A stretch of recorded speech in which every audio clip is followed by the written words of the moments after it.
This is The Process Shot. I'm Michael. I'm stuck in a haunted movie theater, and I've seen The Pied Piper, a medieval fantasy film from 1972 directed by Jacques Demy. Expanding upon the original legend, the story here follows events within the town of Hamelin.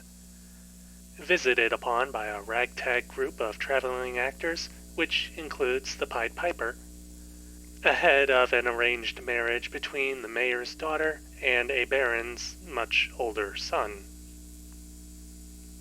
It seems as if everybody in town has something on their mind, whether it be wedding preparations, financial desperation, or religious salvation.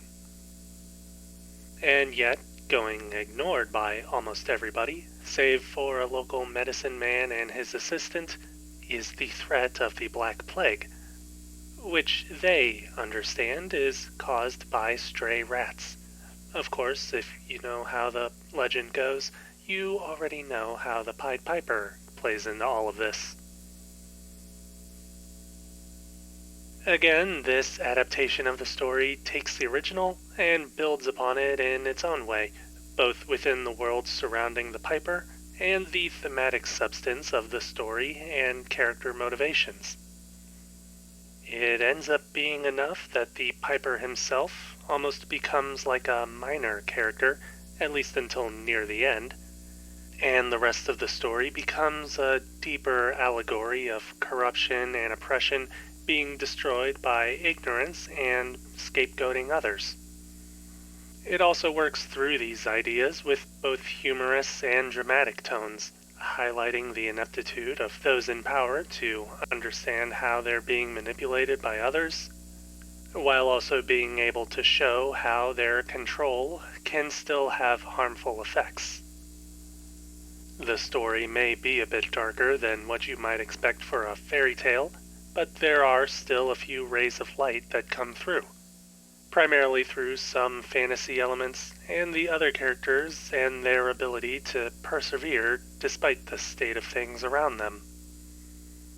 As for the Piper, he again doesn't do all that much, but there is a somewhat ominous tension within the movie as it pushes forward and eventually reaches his part of the story.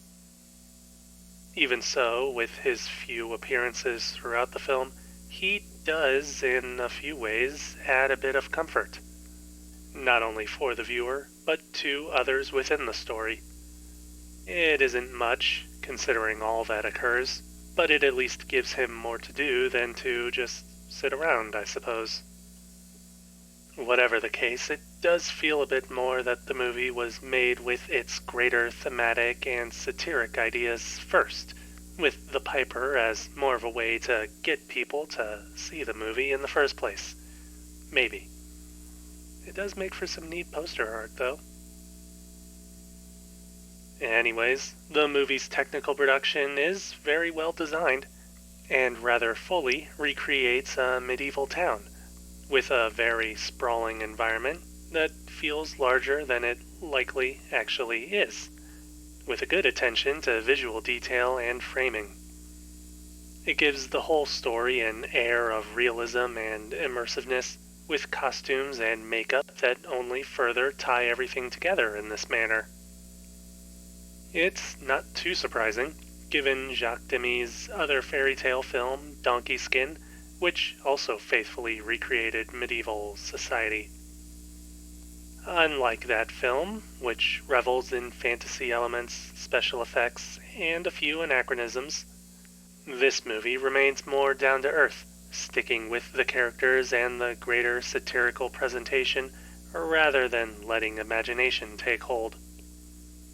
In a sense, it makes for a good contrast that further shows Demy's ability to tell these stories in different manners, whether it involves bringing out the deeper substance underneath the surface, or taking the fantasy of a setting to new heights. All said, the film here is still an excellent fable, even if its perspective of imagination is less about spectacle and more about escapism. But that's still not a bad thing either.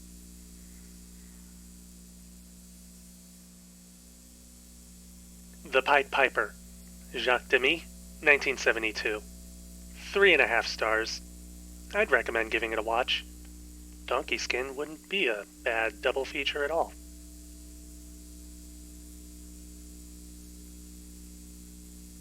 That's it for this review. If you liked it, leave a like. If you have something to add, leave a comment. Subscribe to the channel for more reviews. Honestly, I'm a bit surprised that anybody could find the lighter side of arranged marriages and the Black Plague. Maybe it all depends on how you look at it.